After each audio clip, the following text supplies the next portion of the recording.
बिस्मिल्लाहिर्रहमानिर्रहीम। अब हम प्रॉब्लम्स ऑन लिमिट्स को सॉल्व करते हैं कि लिमिट्स के प्रॉब्लम्स को कैसे सॉल्व किया जाता है। उसके लिए हमारे पास तीन प्रोसीजर्स होते हैं, तीन वेज के ज़रिए से हम लिमिट्स के प्रॉब्लम्स को सॉल्व करते होते हैं। पहली हमारे पास जो वे है वो है स्टूडेंट, हम फैक्टराइजेशन करते हैं।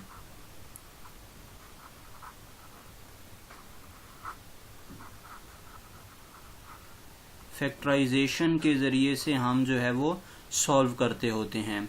सेकंड, हम किस वे से सॉल्व करते हैं? रैशनलाइजेशन।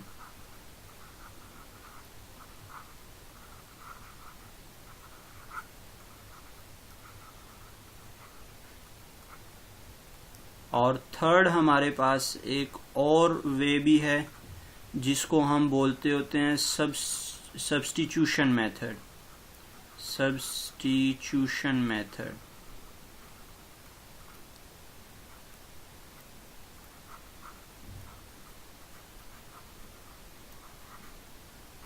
अब हमारे पास जो है वो हम प्रॉब्लम्स को सॉल्व करेंगे फैक्टराइजेशन के ज़रिए से, रैशनलाइजेशन के ज़रिए से, सब्स्टिट्यूशन मेथड के ज़रिए से।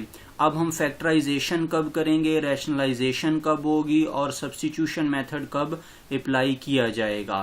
पहले तो आपको ये मालूम होना चाहिए कि हम इन तीनों मेथड्स को हम क्यों यूटिलाइज करेंगे, इनमें से कोई एक मेथड क्यों यूज़ होगा हमारे पास। आप जब भी लिमिट्स के प्रॉब्लम को सॉल्व करेंगे, जब आप x की वैल्यू, वेरिएबल की वैल्यू जो है वो आप पुट करेंगे और पुट करने से आपके पास ये वाली फॉर्म्स बन जाएं। कौन कौन सी फॉर्म्स बने जब आप x को प्रॉब्लम में पुट करेंगे? एक तो आपके पास 0/0, यानी कि ऊपर भी x को पुट करने से 0 बन रहा हो और डिनोमिनेटर में भी x को पुट करने से 0 वैल्यू आ रही हो, तो 0/0 फॉर्म हमारे पास अनडिफाइंड फॉर्म होती है। हम इसको डिफाइन नहीं कर सकते, हम इसकी डिवीजन नहीं कर सकते, ये पॉसिबल नहीं है हमारे पास। उसके बाद हम अगर x को पुट करें और आपके पास जो है वो डिनोमिनेटर में 0 आ जाए, ऊपर आपके पास न्यूमिनेटर में कुछ भी हो, लेट से वो कोई भी कांस्टेंट हो, कोई भी पोलिनोमियल हो, कुछ भी हो, लेट हम उसको a कंसीडर कर देते हैं। लेकिन अगर डिनोमिनेटर में 0 आ जाए तो आपको मालूम है ये भी हम जो है वो डिफाइन नहीं कर सकते, ये भी आपके पास अनडिफाइंड जो है वो डिवीजन होती है। तो इसलिए अगर आप लोगों के पास ये दो सिचुएशंस आ जाती हैं कि अगर आप लिमिट के प्रॉब्लम में x की वैल्यू पुट करते हैं और 0/0 फॉर्म बन जाए, तो तब भी आपने इन तीनों में से कोई एक मेथड अप्लाई करके उसको सॉल्व करना है। या अगर a/0 बन जाए, यानी कि सिर्फ डिनोमिनेटर में 0 आ रहा हो, तो तब भी आपने इन तीनों में से कोई एक मेथड अप्लाई करना है। सब्स्टिट्यूशन मेथड तो हम बहुत कम यूज करते हैं, लेकिन ये दो मेथड जो है वो बहुत ही ज्यादा यूज होंगे। अब फैक्टराइजेशन मालूम है कि हम जो है वो अलजेब्राइक एक्सप्रेशन की करते हैं। अगर आपके पास कोई भी जो है वो रैशनल फ्रैक्शन होती है, यानी कि ऊपर भी पोलिनोमियल हो, नीचे भी पोलिनोमियल हो आपके पास, तो हम फैक्टराइजेशन करते होते हैं हमेशा रैशनल फ्रैक्शन की। रैशनल फ्रैक्शन की हम फैक्टराइजेशन करेंगे। और रैशनल फ्रैक्शन क्या होती है? आपके पास न्यूमिनेटर में भी पोलिनोमियल और डिनोमिनेटर में भी पोलिनोमियल हो, तो हम इस फ्रैक्शन को बोलते हैं रैशनल फ्रैक्शन। अब रैशनलाइजेशन कब करेंगे? जब आपके पास न्यूमिनेटर या डिनोमिनेटर दोनों में से किसी एक साइड के ऊपर आप लोगों के पास ये स्क्वायर रूट वाला सिंबल आ जाए, तो हमारा जो मकसद होता है वो स्क्वायर रूट को ख़त्म करना होता है, एलिमिनेट करना होता है, ताकि हम जो है वो क्या कर दें, हम इसको रैशनल बना दें। ये रेडिकल वाला साइन जो है वो इर्रेशनल शो कर रहा होता है हमारे एक्सप्रेशन को। तो जब हम इस रेडिकल साइन को रिमूव कर देते हैं तो हमारा एक्सप्रेशन जो है वो रैशनल फ्रैक्शन में कन्वर्ट हो जाता है, और फिर रैशनल फ्रैक्शन को अगेन हम फैक्टराइजेशन के जरिए से सॉल्व करेंगे। तो इस तरह की जो है वो हमारे पास प्रॉब्लम्स आएंगी इस लिमिट के क्वेश्चंस में। और स्टूडेंट्स ये भी याद रखें कि अगर आपके पास सिर्फ न्यूमिनेटर में 0 आ रहा है तो उससे कोई फर्क नहीं पड़ता है, हम उसको जो है वो सॉल्व कर लेते होते हैं। अगर आप x को पुट करते हैं और आप लोगों के पास न्यूमिरेटर में 0 वैल्यू आ रही है और डिनोमिनेटर में कोई नॉन जीरो वैल्यू हो, तो हम इसको क्या करते हैं, इसको इजीली सॉल्व कर लेते हैं। इससे कोई फर्क नहीं पड़ेगा, हमारा जो आंसर आएगा वो 0 ही आएगा हमारे पास। अब हम इससे रिलेटेड जो है वो लिमिट से रिलेटेड क्वेश्चंस आज सॉल्व करते हैं, प्रॉब्लम्स को देखते हैं, और ये जो आपको मैंने मेथड्स बताए हैं इन्हीं के ज़रिए से हम देखते हैं। आज पहले हम फैक्टराइजेशन के ज़रिए से क्वेश्चन देखते हैं, फिर रैशनलाइजेशन के भी कुछ क्वेश्चन हम सॉल्व करेंगे। तो हम पहला क्वेश्चन देखते हैं। पहला क्वेश्चन हमारे पास है limit x approaches to -1, limit x approaches to -1 x cube minus x over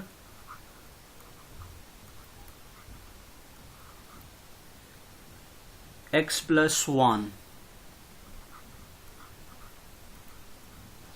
अब स्टूडेंट्स अगर आप इस क्वेश्चन को देखें, आप इसमें x की जगह पे ऊपर भी -1 लगा दें और नीचे भी -1 लगाएं, तो लगाने से आपके पास क्या चीज बनेगी, देखें 1 क्यूब -1 ओवर 1 प्लस 1, ये आपके पास 1 -1 over 0 is equal to 0 over 0 form बन गई। तो ये हमारे पास जो फॉर्म यहाँ पर आ रही है वो 0 ओवर 0 फॉर्म बनी है, जिसको हम सॉल्व नहीं कर सकते। अब देखें स्टूडेंट, आपको फिर हमने कहा कि अगर आपके पास न्यूमिनेटर में 0 हो तो उससे तो कोई फर्क नहीं पड़ता। अब डिनोमिनेटर से 0 जो है वो आपके पास नहीं आना चाहिए। डिनोमिनेटर में 0 आ गया तो आपके पास जो है वो आंसर फिर भी अनडिफाइन हो जाता है। तो अब इसका मतलब है यहाँ पर हमने इस x प्लस 1 को खत्म करना है। बेशक ऊपर 0 आ जाए उससे नहीं कोई फर्क पड़ेगा, लेकिन नीचे हमने 0 को हमेशा खत्म करना होता है। तो अब इस x प्लस 1 को कैसे खत्म करेंगे आप?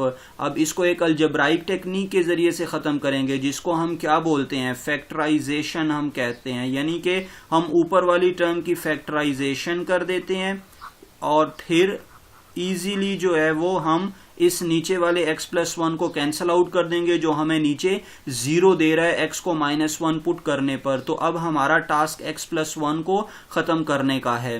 तो देखें अब कैसे खत्म करते हैं। ऊपर अगर आप देखें जो आपको न्यूमिरेटर गिवन है, इसमें हमारे पास x क्यूब माइनस x है। तो अगर हम इसमें से x को कॉमन ले लेते हैं तो x कॉमन आ रहा है, यहां से x को कॉमन ले लें। x को कॉमन लेने से क्या बन जाएगा, x स्क्वायर माइनस 1 और नीचे आ रहा है x प्लस 1। अब अगेन आप इसको क्या करें, x स्क्वायर माइनस 1 के ऊपर फॉर्मूला लगा देंगे a square minus b square का।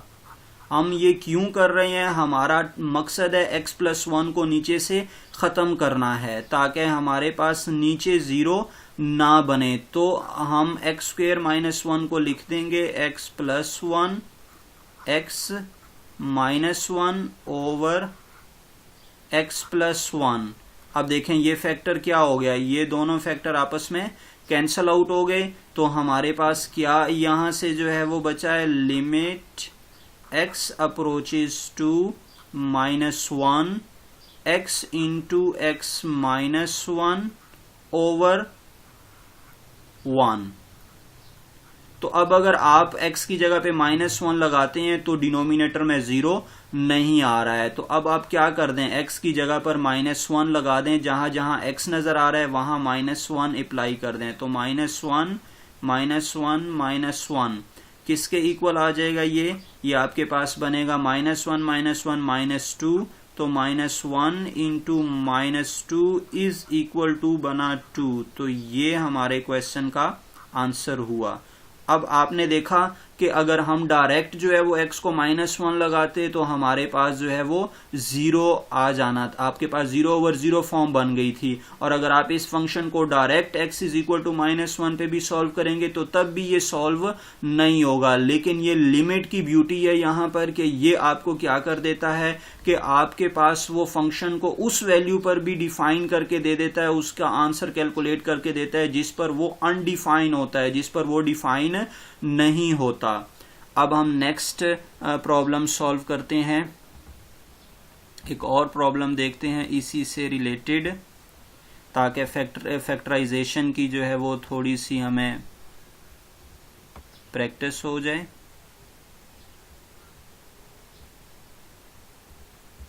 सेकंड प्रॉब्लम पे आते हैं।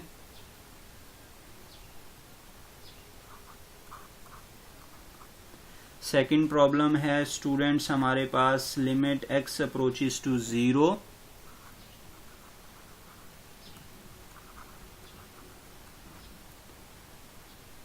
3x³ + 4x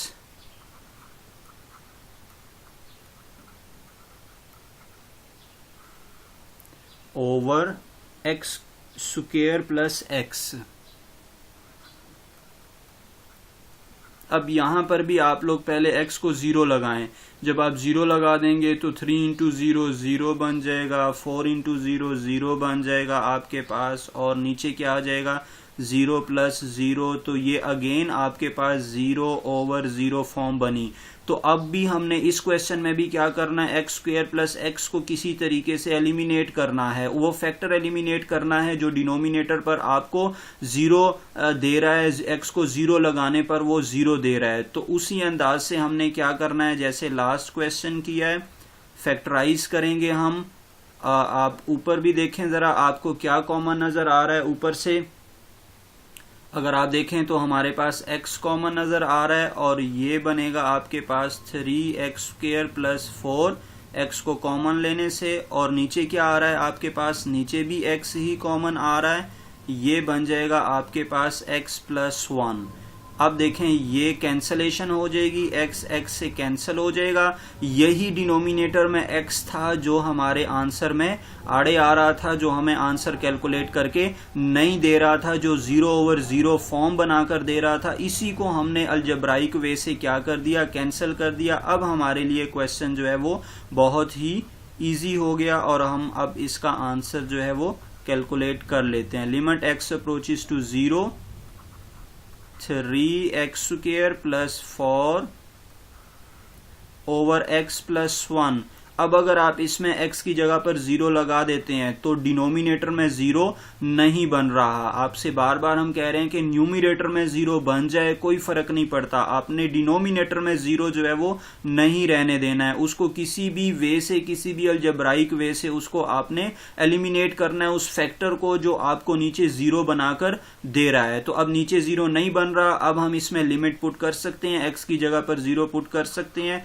तो लगा देते हैं x की जगह पर 0, तो 3 × 0² + 4 ओवर 0 + 1 इज इक्वल टू, ये बन जाएगा आपके पास 0 + 4 ओवर 1 इज इक्वल टू 4। तो ये हमारे क्वेश्चन का आंसर हुआ। अब इससे रिलेटेड आप लोग मजीद प्रॉब्लम सॉल्व कीजिएगा। अगर आप लोगों को हमारी वीडियो पसंद आई है तो आप इसको लाइक करें, शेयर करें, कमेंट करें, अपने दोस्तों के साथ शेयर करें। Thank you.